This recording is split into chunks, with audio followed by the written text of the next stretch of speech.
Hello, welcome to Mideast in Depth, brought to you by Levant TV. Dennis Roth, the counsellor, and William Davidson, Distinguished Fellow at the Washington Institute, writes an article titled "Netanyahu Has Reasons to be Worried."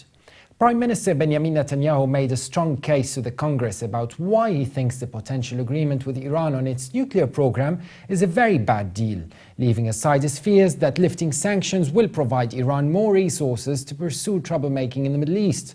Prime Minister Netanyahu worries that a deal that permits Iran to be a threshold nuclear state will not prevent it from acquiring nuclear weapons, but actually pave the way for it to do so.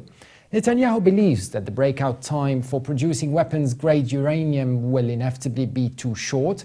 Indeed, the writer adds, less than the year President Obama speaks about, and that inspections of the Iranian program will necessarily be too limited, and in any case promise no action in the face of violations. And worse, he says Iran will be treated like Japan or the Netherlands after the agreement expires in 10 to 15 years, permitting it to build tens of thousands of centrifuges and enabling it to produce a weapon at a time of its choosing.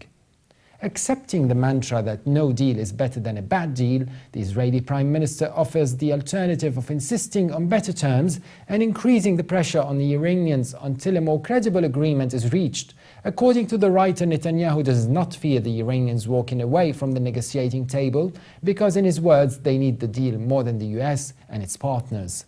And while the Obama administration is unlikely to accept his argument that it should simply negotiate better and harder, it should not dismiss the concerns he raises about the emerging deal. Indeed, the writer adds, the Obama administration argument that there is no better alternative than the deal is negotiating begs the question of whether the prospective agreement is acceptable. And here the administration needs to explain why the deal it is trying to conclude actually will prevent Iran from getting nuclear weapons for the lifetime of the agreement and afterwards. The Obama administration needs to explain why the combination of the number and quality of centrifuges, their output, and the ship out from Iran of enriched uranium will in fact ensure that the breakout time for the Iranians will not be less than 1 year. Either this combination adds up or it does not, but there should be an explicit answer to Netanyahu's charge that Iran will be able to break out much more quickly. Dennis Roth then says detection is only part of the equation. We cannot wait to determine what we will do about violations when they happen. Iran must know in advance what the consequences are for violations, particularly if we want to deter them in the first place. And this clearly goes to the heart of Netanyahu's concerns, which is if he had high confidence that we would impose harsh consequences in response to Iranian violations, including the use of force, if we caught Iran dashing toward a weapon, he would be less fearful of the agreement he believes is going to emerge.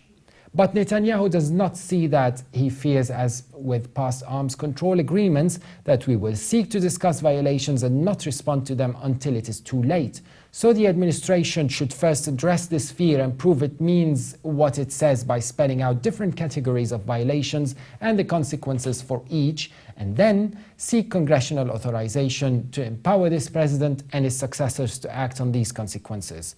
And if applied also to Iranian moves towards a nuclear weapon after the expiration of the deal, the US administration would truly be answering the most significant of the concerns that Prime Minister Netanyahu raised, and maybe then this episode of US-Israeli tension would be overcome.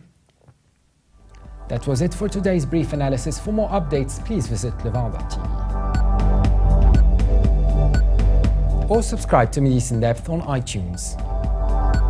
Thanks for watching and bye for now.